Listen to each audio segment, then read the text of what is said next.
Erick Thohir klaim sebagai ketua PSSI yang tidak pernah ingkar janji. Sepak bola Indonesia resmi menggunakan VAR.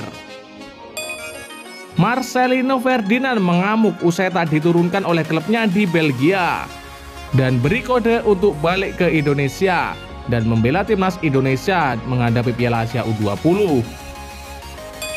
Luar biasa, Dava Fasya jadi kiper dengan jumlah penyelamatan tertinggi di Piala Asia U20 2023 hingga dipantau oleh Manchester City. Simak video selengkapnya sebagai berikut. Janji Erick Thohir untuk sepak bola Indonesia. Ya, Ketua Umum PSSI Erick Thohir mengklaim sebagai pemimpin yang tidak pernah ingkar janji dalam konferensi pers serasehan sepak bola bersama klub BRI Liga 1 dan Liga 2 di kantor PSSI. PSSI memutuskan untuk tidak melanjutkan Liga 2 musim ini dengan cara membahas format sekaligus jadwal untuk kompetisi musim depan dalam serasehan sepak bola di Surabaya. Selain itu, Erick Thohir juga membuat perubahan ekstrim dengan mengubah format BRI Liga 1 musim depan menjadi babak playoff 4 besar teratas demi mendongkrak nilai komersial kompetisi. Ya, ini terobosan luar biasa, saya menerima ide besar ini. Tinggal bagaimana kami menyiapkan format kompetisi yang diinginkan para klub, ujar Erick Thohir. Di media sosial, Erick Thohir disebut-sebut melanggar janji kampanye sebelum terpilih sebagai ketua PSSI karena tidak melanjutkan Liga 2 musim ini dan tidak menerapkan video asisten referee VAR di BRI Liga 1 musim depan. Ya, lalu juga mempersiapkan wasit sesuai standar yang mereka inginkan. Juga persiapan teknologi bila memungkinkan. Ini semua berharap, Ibu Erick Thohir. Jadi kalau dibilang saya melanggar janji, yang namanya sesuatu itu perlu waktu. Saya bukan pemimpin yang sering melanggar janji. Saya tidak pernah melanggar janji, tutur Erick Thohir. Dalam serasehan sepak bola, nasib Liga 2 musim ini memang tidak dibahas. Artinya kompetisi yang sudah berhenti sejak tragedi Kanjuruhan itu tetap di stop total. Erick Thohir lalu mengungkit rencana pembangunan pusat pelatihan training camp timnas Indonesia di Ibu Kota Nusantara IKN Kalimantan Timur yang segera dibangun. Ya, ketika kita berbicara TC yang sudah tertunda, kami melakukan terobosan di eranya Egy Letar, mungkin diktator, Ibu Erick Thohir. Kalau mau membuat sepak bola lebih maju, harus sama-sama membangun, bukan individu, karena saya ketua PSSI, jelasnya. Marcelino Ferdinand mengamuk usai tak diturunkan saat klubnya KMSK DNC menghadapi Virton. Ya, Marcelino Ferdinand batal mendapatkan laga kedua di Liga Belgia KMSK DNC. Ternyata dia mengamuk akan balik ke Indonesia dan memperkuat timnas U20 jika tak dimainkan lagi di sana. Marcelino Ferdinand cuma menjadi pemain cadangan di laga terbaru KMSK DNC akibat timnya mendapat lawan lebih berat dari dugaan. KMSK DNC baru saja mengalahkan Virton dalam laga kedua playoff degradasi kasta kedua Liga Belgia.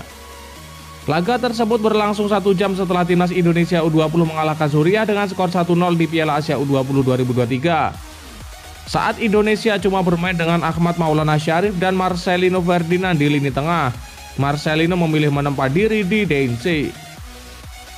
Di DNC, Marcelino tak menjadi pilihan otomatis starter sehingga bakal meningkatkan levelnya di Piala Dunia U20 mendatang. Pada laga semalam, Marcelino sejatinya memasuki kandang Virton dengan optimisme tinggi bakal mendapat kesempatan main. Pasalnya, musim lalu ia sudah mengantongi 10 menit melawan tim kuat Jonggeng, sedangkan Virton cuma tim juru kunci. Nyatanya KMSK DNC justru dibuat repot oleh tim yang hampir pasti terdegradasi ke kasta ketiga itu. Setelah gol Alessio Starlens pada menit ke-17, DNC justru dibobol Yan Mabela pada menit ke-30 dan praktis buntu hingga akhir pertandingan. Menghadapi laga ketat dan diwajibkan meraih 3 poin, pelatih Mark Grosjean memilih opsi aman dengan memasukkan pemain senior. 3 pemain pengganti dalam laga semalam merupakan nama reguler yaitu Lennart Martens, Jurs Jekwirs, dan Stevie De Ruyter. Marcelino yang baru berusia 18 tahun dan minim pengalaman cuma mendekam di bangku cadangan. Hasilnya DNC mendapatkan gol kemenangan melalui Jalert van Lenskop. pada menit terakhir waktu normal. Kemenangan 2-1 pun didapat DNC untuk mengukuhkan diri di peringkat kedua playoff degradasi yang dihuni 6 tim. Marcelino sendiri sudah mencanangkan target jangka panjangnya meski baru sebentar di DNC. "Ya, saya harap saya bisa bermain di Liga Champions," usap Marcelino. "Sebelum bertanding saya selalu mendengarkan lagu menambah semangat. Kemudian saya menghubungi ibu," lanjutnya. Kesempatan berikutnya bagi Marcelino akan tersaji saat DNC bertandang ke Dender. Sementara itu timnas Indonesia U20 minus Marcelino akan menjalani duel hidup mati melawan Uzbekistan. Luar biasa, Dava Fasya menjadi kiper dengan jumlah penyelamatan tertinggi di Piala Asia U20 2023. Ya, kiper timnas Indonesia U20 Dava Fasya tampil apik selama gelaran Piala Asia U20 2023 di Uzbekistan. Contohnya saat timnas Indonesia U20 berhadapan dengan sebab ia melakukan penyelamatan dengan jumlah yang tinggi di kejuaraan ini. Cuman bek Indonesia saja yang lemah saat itu. Pada saat melawan Suriah U20, Dava Fasya tercatat melakukan 4 kali penyelamatan gemilang di bawah mister gawang timnas Indonesia. Catatan ini turut menghasilkan nirbobol pertama di Piala Asia U20. Sementara itu pada pertandingan menghadapi Irak U20, kiper asal Borneo FC ini melakukan 6 kali penyelamatan. Sejauh ini Dava sudah membukukan total 10 save di Piala Asia U20. Jumlah itu yang turut membawa Dava Fasya menjadi raja save di Piala Asia U20 2023. Sebab total penyelamatan menduduki urutan tertinggi dibandingkan kiper-kiper lainnya di kejuaraan ini, setidaknya hingga hari ini. Ya, dengan 10 penyelamatan itu Dava Fasya memang terhitung unggul jika dibandingkan dengan beberapa penjaga gawang yang tampil impresif sepanjang kejuaraan Piala Asia.